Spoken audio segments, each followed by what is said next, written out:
આજની ધર્મકથા. પ્રણામ.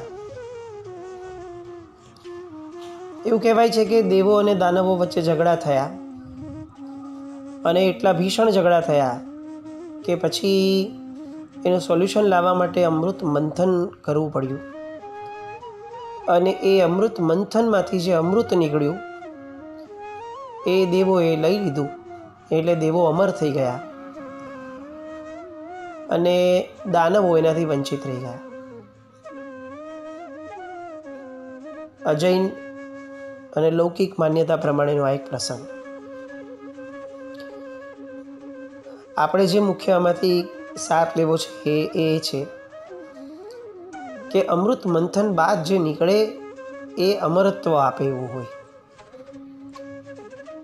પરમ પૂજ્ય આચાર્ય ભગવાન શ્રીમદ વિજય કેશર સુરીશ્વરજી મહારાજાએ એમના જીવનકાળ દરમિયાન જે પોતાના વિચારો, પોતાના આયામો અને પોતે જે અભ્યાસ કર્યો છે એ અભ્યાસની ફળશ્રુતિ રૂપે જે દોહન કર્યું અને એના સતત દોહન બાદ જે સાર નીકળ્યો, જે અમૃત નીકળ્યું, એ અમૃત એમણે પુસ્તકોમાં ઢાળ્યું. એક એક પુસ્તક એ જાણે એક એક ખજાનો છે. કેટલાક પુસ્તક માટે તો હું ચોક્કસપણે એવું કહીશ કે આખા ભાવ દરમિયાન, આખા જીવનકાળ દરમિયાન કદાચ એક જ પુસ્તક વાંચવામાં આવે ને તો પણ એ પુસ્તકનું મર્મ સંપૂર્ણ રીતે સમજવું મુશ્કેલ થઈ જાય. સાહેબનું યોગશાસ્ત્રને લગતું પુસ્તક યોગશાસ્ત્ર ભાષાંતર, એનું એક એક પેજ, એક એક આયામ, પ્રાણાયામથી માંડીને એમણે જે વસ્તુ લખી છે, કલિકાલ સર્વજ્ઞના ભાવોને જે રીતે એમણે આપણા સુધી પહોંચાડ્યા છે, એ બધું વાંચીને એવું લાગે કે સાહેબ માટે યોગ માર્ગ એ દીવા જેટલો સ્પષ્ટ હતો, દીવા જેટલો સ્પષ્ટ. એમને કોઈ વિકલ્પ નહીં રહ્યો હોય. એક જગ્યાએ બહુ સરસ વાત સાહેબના જ દ્વારા લખાયેલી છે. આજના પરિપ્રેક્ષની અંદર કદાચ મોસ્ટ એપ્લિકેબલ કહી શકાય એવી વાત. આપણે જે પણ ધ્યાન અથવા યોગની ધારામાં આગળ વધીએ છીએ, એ ધારા આપણી ઉપર કેટલી અસર કરશે અને એ આપણને ખરેખર માર્ગ ઉપર સ્થિર કરશે કે નહીં, એનો આધાર એના ઉપર છે કે એ કોના દ્વારા પ્રરૂપિત થયેલું છે. જેમના દ્વારા એ પ્રરૂપિત થયું છે એ પોતે જો સત્પુરુષ છે, એ પોતે જો અનુભૂતિના ઘરના પુરુષ છે, વ્યક્તિ છે, તો પછી એ સત્પુરુષ દ્વારા કહેવાયેલી કોઈ પણ વાત એ આપણને લાભદાયી બને જ. યોગશાસ્ત્ર પુસ્તકમાં સાહેબે આ વસ્તુ લખેલી છે કે ગમે તેની સાથે, ગમે તે વ્યક્તિની પાસે ધ્યાન ન ભણાય, યોગ ન ભણાય. યોગ એ મોક્ષ માર્ગની અનિવાર્યતા દર્શાવતો યોગ છે, દર્શાવતું ક્ષેત્ર છે. એટલે એની કિંમત એટલી મોટી છે કે કોઈ પણ પાસે ન ભણાય. જેમણે આત્મ સાક્ષાત્કાર કર્યો છે, જેમણે પોતે એને અનુભવમાં લીધો છે, એવા વ્યક્તિ એનું પછી વ્યક્તિગત યોગ મળે અથવા એનું પુસ્તક વાંચીએ, પણ એવા વ્યક્તિ દ્વારા પ્રરૂપાયેલી વાતોના ટ્રેક ઉપર જો આગળ વધીએ તો સફળતા મળે એવું નહીં, પણ નિષ્ફળતા મળે તો પણ જીવનમાં માર્ગ પર ચાલવા માટેનો એક લેસન મળે જ. આપણે ગઈકાલે વાત કરી હતી કલા પૂર્ણેશ્વરી મહારાજ સાહેબ દ્વારા જીવનભર જેનું આ સેવન કરાયું છે એવા એક પુસ્તકનું. પુસ્તકનું નામ હતું ધ્યાન દીપિકા. એવું પુસ્તક કે જે પુસ્તકની અંદર શું નથી એ જ એક પ્રશ્ન છે. આ ધ્યાન દીપિકાની અંદર સાહેબે જાણે આખો ને આખો પરમાત્માના શાસનના આગમોમાં યોગ માર્ગને લઈને જેટલી પણ વાતોનો નિચોડ છે એ બધો નિચોડ એમણે બહુ જ સહજ અને સ્પષ્ટ રીતે મૂકી દીધો હોય એ રીતે એમણે આ ધ્યાન દીપિકા પુસ્તક લખ્યું છે.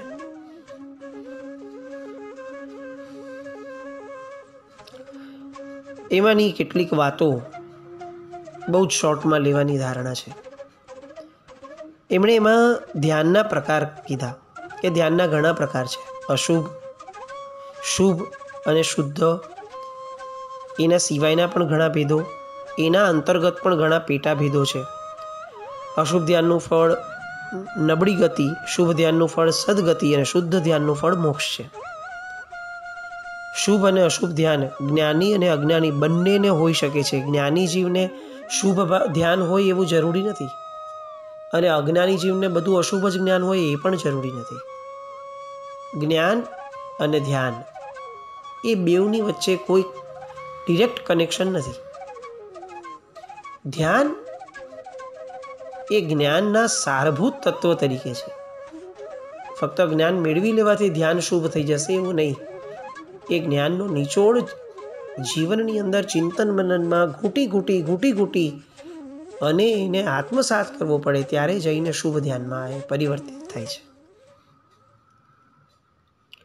શુદ્ધ ધ્યાન એ જ્ઞાનીને પણ ન હોય, અજ્ઞાનીને પણ ન હોય. શુદ્ધ ધ્યાન એ ફક્ત અને ફક્ત આત્મજ્ઞાનીને જ હોય. આ વાત પર હું અહીંયા એટલા માટે અટકું છું કે કેટલાક દિવસો પહેલાં આપણા દ્વારા એક શબ્દ, એક વાક્ય લેવાયેલું છે સાહેબના પુસ્તકમાંથી ટાંકવામાં આવેલું કે પરમાત્માના શાસનમાં અનેક યોગો છે, અનેક યોગો, અને બધા જ યોગો એ શુભ છે, શુભતાને આપનારા છે. એ નિશ્ચિત વાત છે. કોઈ પણ યોગનું સેવન કરો, જરૂરી નથી કે બધા યોગો કમ્પલસરી સેવવા પડે. કોઈ પણ એક યોગનું સેવન કરીએ, હા એટલું ચોક્કસ કે બીજા યોગ પ્રત્યે દ્વેષ ન હોવો જોઈએ, એના પ્રત્યેનો અદ્વેષ બહુ જ સ્પષ્ટપણે હોવો જોઈએ.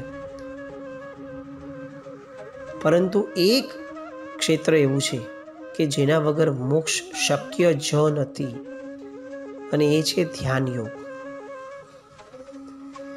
આ વાત આપણે લેવાયેલી હતી સાહેબના ચરિત્ર દરમિયાન, સાહેબના પુસ્તકોમાંથી. આજે એની સાબિતી અહીંયા છે. ધ્યાન દીપિકા પુસ્તકની અંદર સાહેબનું આ વાક્ય, શુદ્ધ ધ્યાન માત્ર આત્મજ્ઞાનીઓને જ હોઈ શકે છે અને શુદ્ધ ધ્યાન વિના મોક્ષ નથી. એનો અર્થ આત્મજ્ઞાન વિના મોક્ષ નથી. અને આ જ વાક્ય એમણે આત્મજ્ઞાન પ્રવેશિકા પુસ્તકના બહુ જ પહેલાં શરૂઆતના સ્ટેજથી લઈ અને છેલ્લા સ્ટેજ સુધી રિપીટેડલી કીધી છે કે જેના લક્ષ્યમાં આત્મા નથી તે સાધક, તે આરાધક અનંતકાળ આરાધના કરે તો પણ મોક્ષ નથી. મોક્ષ આત્મજ્ઞાનીને જ છે. અને એટલે જ આપણે ત્યાં પુરુષ પ્રધાન ધર્મ કીધો છે. આપણા ધર્મને પુરુષ એટલે જેન્ટ્સ નહીં, પુરુષ એટલે આત્મા. આપણો ધર્મ આત્મપ્રધાન ધર્મ છે. અહીંયા કોઈ પણ ધર્મ તમારે કરવો હોય, એક સામાન્ય નવકાર ગણવાની પણ તમારી ધારણા હોય, એક જીન પૂજા કરવાની પણ ધારણા હોય, તમારે કેન્દ્રમાં આત્માને રાખવું પડે. કારણ કે એ પુરુષ પ્રધાન ધર્મ છે, આત્મપ્રધાન ધર્મ છે.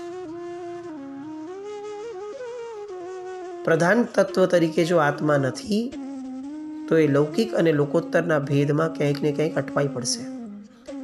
લોકોત્તર ધર્મ એ આત્મપ્રધાન જ હોય. ધ્યાન દીપિકામાં આવી એટલી બધી વાતો સાહેબે લખી છે કે કદાચ કોઈને ધ્યાન માર્ગમાં આગળ વધવાની ઈચ્છા ન હોય, પણ એક વ્યવસ્થિત સામાન્ય કક્ષાથી બિયોન્ડ જો આપણે આવી ગયા હોઈએ અને હવે કેટલાક શબ્દો, કેટલાક ટર્મિનોલોજીને આપણે જાણતા હોઈએ તો આ પુસ્તક તરફ વળવું જ જોઈએ. આ પુસ્તકની અંદર સાહેબે પોતે પ્રશ્ન ઊભો કર્યો હતો કે ભાવના કે ચિંતવના એટલે શું અને ધ્યાન એટલે શું, બેમાં ફરક છે કે બંને એક જ છે?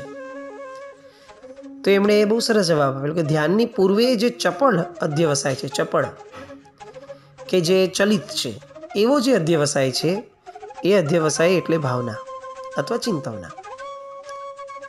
પણ એ અધ્યવસાયના પૂર્ણ થયા પછીથી જે સ્થિર અધ્યવસાય રહે છે એને આપણા ત્યાં શાસ્ત્રોમાં ધ્યાન કીધું છે. એ ધ્યાન 48 મિનિટથી વધારે અગર પહેલાં સંગ્રહણવાળાને રહે તો એને કેવળ જ્ઞાન થઈ જાય. છદ્મસ્ત જીવોને વર્તમાન કાળમાં તો બહુ ઓછા સમય માટે આ ધ્યાનની સ્થિરતા હોય છે. એ જ પુસ્તકની અંદર ફરીથી ધ્યાનને સાવ લાઇટ ભાષાની અંદર ડિફાઇન કરી કે ભાઈ ધ્યાનનો બીજો અર્થ શું જે સામાન્ય વ્યક્તિ સમજી શકે એવો. તો એમણે લખ્યું કે મનને એક વસ્તુ ઉપર જ રોકી રાખવું એને આપણે ત્યાં ધ્યાન કહેવાય છે. અત્યારે જે આપણે માનીને ચાલે છે આંખ બંધ કરવું, નિર્વિકલ્પ થઈ જવું, કંઈ પણ ન વિચારવું, શૂન્ય થઈ જવું. કેસર સૂરી મહારાજ સાહેબે કેટલું સિમ્પ્લિફાઈ કરી નાખ્યું. મનને એક જ વસ્તુ ઉપર રોકી રાખવું એને ધ્યાન કહેવાય.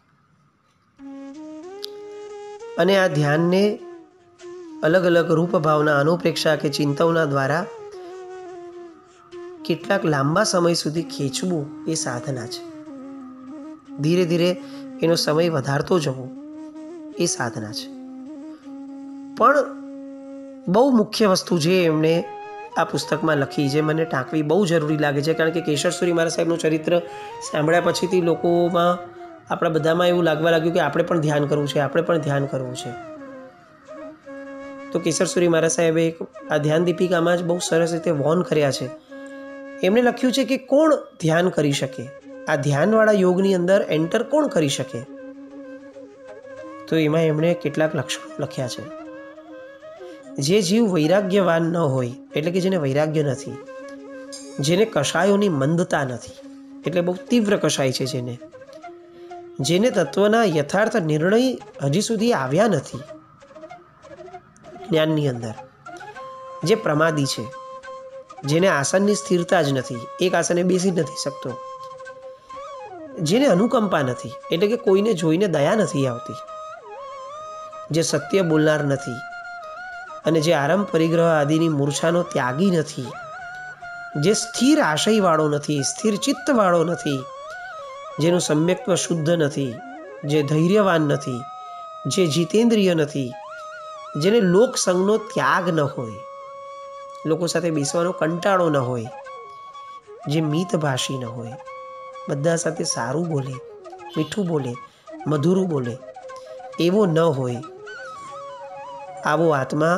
આત્મધ્યાન કરવાને યોગ્ય ન કહેવાય. સાહેબે કેટલી બધી ગંભીરતાઓ મૂકી છે. કોઈ બી વ્યક્તિ ગમે તે સ્ટેજ ઉપર, ગમે તે આરાધનાને ન વળગીને બેસી જાય એ બહુ જરૂરી છે. એ પણ સાહેબે એટલું જ મેકશ્યોર કર્યું છે. અને એટલે જ ફરીને કહેવાનું મન થાય કે ધ્યાન દીપિકા નામનું જે પુસ્તક છે એ ખાસ વાંચવું જોઈએ. આ જ ધ્યાન દીપિકાના લેટર પાર્ટની અંદર જ્યારે સાહેબને એવું લાગ્યું કે હવે આ પુસ્તક આગળ વાંચનારો માણસ બરાબર પ્રબુદ્ધ થઈ ગયો હશે, તો પાછળના ભાગની અંદર સાહેબે પૂર્વાચાર્યોએ જે પદ્ધતિ બનાવી છે, જેનું મૂળ પ્રાચીન આગમો અને કેવળ જ્ઞાનીઓ સાથે છે જોડાયેલું, એવી આખી પદ્ધતિ એમણે લખી છે. પદસ્થ, પિંડસ્થ અને રૂપસ્થ અને રૂપાતીત ધ્યાન. આ ધ્યાનની અંદર શ્વાસોશ્વાસનું અનુસંધાન કઈ રીતે પંચ પરમેષ્ઠી સાથે જોડવું, એની આખી વિધિ, એની આખી પદ્ધતિ એ એમણે સાહેબે આમાં લખી છે.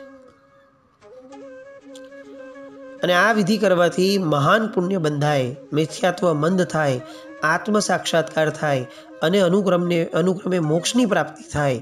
આવું ફળ પણ સાહેબે એમાં બતાવ્યું છે. બીજી એક પદ્ધતિ સાહેબે આ પુસ્તકમાં બતાવી છે કે આર્ત ધ્યાન, રૌદ્ર ધ્યાન, ધર્મ ધ્યાન, શુક્લ ધ્યાન, આ બધા જે ધ્યાન છે એ ધ્યાન કઈ રીતે ઊંડાણમાં એના જવાય. આર્ત ધ્યાન, રૌદ્ર ધ્યાનને ઓછું કરવું છે, ચાલો ઓકે, કઈ રીતે સ્ટેપ બાય સ્ટેપ આર્ત ધ્યાન ઓછું થાય, એની બાકાયદા પદ્ધતિ છે આગમોમાં બતાવાયેલી. એ પદ્ધતિને સાહેબે ધ્યાન દીપિકામાં બતાવી છે. અને ધ્યાનની સફળતાનો આધાર સાહેબે મૂકી દીધો કે ધ્યાન સફળ કરવું છે તો ધ્યાનની સફળતાનો આધાર છે કષાયોનું તૂટવાપણું. જેટલા કષાયો પાતળા પડે, તૂટે, ક્રોધ, માન, માયા, લોભ આદિ કષાયો, એટલું આત્મા ધ્યાનને યોગ્ય બને. અને ધ્યાનને યોગ્ય આત્મા એ મોક્ષને યોગ્ય બને. ગઈકાલે પ્રશ્ન થયો હતો કે કલાપૂર્ણેશ્વરી મહારાજ સાહેબ જેવા યોગ માર્ગના જાદુગર કહી શકાય એવા ગુરુ ભગવંતે જીવનભર પોતાની પાસે એક પુસ્તક રાખ્યું હોય, એ પુસ્તક યોગ માર્ગને કેટલું બધું ક્લિયર કરતું હશે. પન્યાસજી ભદ્રંકર વિજયજી મહારાજ, જેમના પુસ્તકોની શ્રેણીઓ આપણને મેસ્મરાઇઝ કરતી જાય છે, હસ્તાક્ષરનું અક્ષયપાત્ર, અને જેમનો એક એક વિચાર કદાચ એવું લાગે કે ડિરેક્ટ જાણે તીર્થંકર પરમાત્મા સાક્ષાત મળ્યા હોય, અને એ કેવા ગજબ વિચારો મૂકે, ડેપ્થ સાથેના, ક્લેરિટી સાથેના, અને કેટલી વૈચારિક ઉદારતા સાથેના એવા વિચારો જેમના છે, એવા પન્યાસજી ભદ્રંકર વિજયજી મહારાજ સાહેબને કોઈ એમ પૂછતું કે સાહેબ યોગ માર્ગની મિનિમમ લેવલ પર અમે આવ્યા, હવે આગળ અમારે શું કરવાનું આ માર્ગમાં આગળ વધવું હોય તો? ત્યારે પન્યાસજી મહારાજ પોતે એ સાધકને ધ્યાન દીપિકા પુસ્તક હાથમાં પકડાવતા. આ બધા એક્ઝામ્પલ્સ હું એટલા માટે લઉં છું કે આપણને આપણી જાત પર ધિક્કાર છૂટે કે આવા ઉત્તમ પુરુષો કે જેના ગુણ ગાતા આપણે નાનપણથી ક્યારે થાક્યા નથી, એવા ઉત્તમ પુરુષોએ પણ જેમના પુસ્તકોને ઉત્તમ ગણ્યા હતા, એવા કેસરસુરી મહારાજ સાહેબ આપણાથી કેટલા અજાણ્યા રહ્યા. એમના પુસ્તકો પ્રત્યે આપણે કેટલું દુર્લક્ષ સેવ્યું. ચંદ્રસુરી મહારાજ સાહેબ એમના પાઠ પરંપરામાં આગળ આવ્યા હતા. એ ચંદ્રસુરી મહારાજ સાહેબ એકવાર બેઠા હતા અને ત્યારે એમના એક શ્રાવક એમની પાસે આવ્યા, બહુ ચુસ્ત શ્રાવક એમના, અને છતાં પણ આવીને એકદમ ગુસ્સે થઈ ગયા કે સાહેબ આ પુસ્તકો જે છે બધા, આ કેસરસુરી મહારાજ સાહેબ તમારા ગુરુ થાય? કે હા. એમણે લખેલા પુસ્તકો છે આ બધા, અને એ ખરેખર તમારા ગુરુ છે? કે હા. મોઢે સાહેબને કીધું કે સાહેબ તમને લોકોને શરમ આવી જોઈએ. શું કરો છો સાહેબ? એમનું 3 રૂપિયાનું પુસ્તક અમે લોકો અત્યારે 18 રૂપિયામાં ખરીદીએ છીએ. પિક્ચરની ટિકિટને બ્લેક થતા જોઈ હોય, એ જમાનામાં સાહેબના પુસ્તકો બ્લેક થતા હતા. એ બતાવે છે કે શું ડિમાન્ડ હશે. સાધક આત્માઓ ઓછા હોય, પણ જે એકવાર જેને સ્વાદ ચાખી લીધો એ જિંદગીમાં ક્યારે ભૂલે નહીં. આપણે આવા સ્વાદના રસિયા ક્યારે બનશું? સામાન્ય વાંચન, વોટ્સએપ વગેરેનું કેટલું બધું છે આપણા જીવનમાં, કેટલું બધું. આજકાલ તો એમ લાગે કે આપણે વાંચનમાંથી ઊંચા જ નથી આવતા, પણ પુસ્તકનું વાંચન એબ્સોલ્યુટલી નીલ. અને એ બધા આપણા અપલક્ષણના કારણે આવા ઉત્તમ પુરુષો જે પુસ્તકો લખીને ગયા, એ બધા પુસ્તકો અત્યારે સીધાય છે. આ તો એક મહાત્મા આપણને ખ્યાલમાં આવ્યા. આવા તો કેટલાય ઉત્તમ પુરુષો કેટલું એ સરસ લખાણ સર્જન આપણી માટે કરીને ગયા હશે.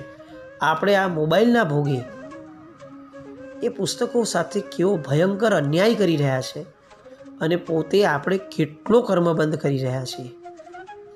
ઉપેક્ષા ભાવનું.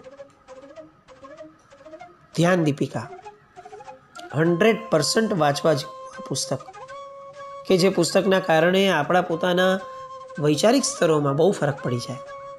પ્રાણાયામ વગેરેનો પણ સાહેબ એમાં બહુ સરસ વાતો કરી છે. એવું જ એમનું બીજું એક પુસ્તક સમ્યક દર્શન. આપણા બધા માટે હંમેશા આ શબ્દ બહુ ટ્રિકી રહ્યો છે. દરેક વ્યક્તિ, દરેક ગુરુ ભગવાન, દરેક વક્તા સમ્યક દર્શનની વ્યાખ્યા પોતાના પ્રમાણે કરે. એટલે આપણે કન્ફ્યુઝ થઈએ કે હારું હજી હમણાં સાંભળેલું કે સમ્યક દર્શન એટલે તો આ, તો આ મારા સાહેબ કે પાછું નવું લાવ્યા, સમ્યક દર્શન એટલે તો આ, તો એક્ઝેક્ટ સમ્યક દર્શન એટલે શું? આવી કન્ફ્યુઝનમાં લગભગ બહુધા આપણો વર્ગ અત્યારે જીવે છે. જેને આ તત્વ નિર્ણય કરવાની રુચિ હોય એવા તમામ લોકોને માટે આ એક બહુ મોટું બ્લેસિંગ છે, સાહેબનું પુસ્તક સમ્યક દર્શન. એટલી બધી વ્યાખ્યાઓ, એટલી બધી સ્પષ્ટતા સાથેની વ્યાખ્યાઓ કે કદાચ પુસ્તકના અંતે આપણે પોતે વિદ્વાન થઈ અને લોકોને નવી વ્યાખ્યા કહી શકીએ કે જો સમ્યક દર્શન એટલે આ. કન્ફ્યુઝ કરવાની, ક્લેરિટી આપવા. આવું આ એક પુસ્તક, જાજરમાન કહી શકાય એવી કક્ષાનું આ પુસ્તક સમ્યક દર્શન. બીજું એક પુસ્તક એમણે લખ્યું હતું નીતિ વચનામૃત. હજી એક પુસ્તક શ્રી મહાવીર તત્વ પ્રકાશ. બહુ સરસ પુસ્તક, ગ્રંથ કહી શકાય, કારણ કે પરમાત્માના તત્વના ટંકશાળી વચનોને એમણે બહુ ક્રમબદ્ધ રીતે લખ્યા છે, જૂથ બનાવીને, ગ્રુપ બનાવીને, ટોપિક વાઇઝ. બીજું એક સરસ પુસ્તક આનંદ અને પ્રભુ મહાવીર, સંવત 1973 દહેગામના ચાતુર્માસ દરમિયાન લખાયેલું. શ્રી મહાવીર તત્વ પ્રકાશ સંસ્કૃતની અંદરનું આ એક પુસ્તક ગ્રંથમાળામાં રૂપે બહાર પડ્યું છે. ધર્મોપદેશ તત્વજ્ઞાન, આ પુસ્તક પણ એમણે બહુ સરસ રીતે પિથાપુરના ચાતુર્માસમાં બહુ ઇનિશિયલ લેવલમાં 1966 સંવતમાં એમણે આ લખ્યું હતું. અને છેલ્લા 2 પુસ્તકો જેના નામ લેવા માત્રથી પણ જીભ પવિત્રતમ બની જાય, અને જે કેસરસુરી મહારાજ સાહેબના જીવનના સારભૂત તત્વો અને કદાચ એમના દ્વારા આપણને મળેલી બિગેસ્ટ ગિફ્ટ કહી શકાય એવા 2 પુસ્તકો. અને સાહેબના જીવનની અંદર એમણે કઈ કેટલા ઉપકારો કર્યા શિષ્ય પરિવાર ઉપર, શ્રાવક વર્ગ ઉપર, એ બધા ઉપકારોની વાતો. અને આ 2 પુસ્તકો કે જે 2 પુસ્તકો માટે એમ ચોક્કસ કહી શકાય કે કેસરસુરી મહારાજ સાહેબ દ્વારા આ જૈન જગતને અપાયેલી સર્વોત્કૃષ્ટ ભેટ, એ 2 પુસ્તકો કયા, એ અને બીજી વાતોને આવતીકાલે સંવેદીએ. જીનાજ્ઞા વિરુદ્ધ કંઈ પણ બોલાયું હોય તો મિચ્છામિ દુક્કડમ જૈનમ જયતિ શાસનમ.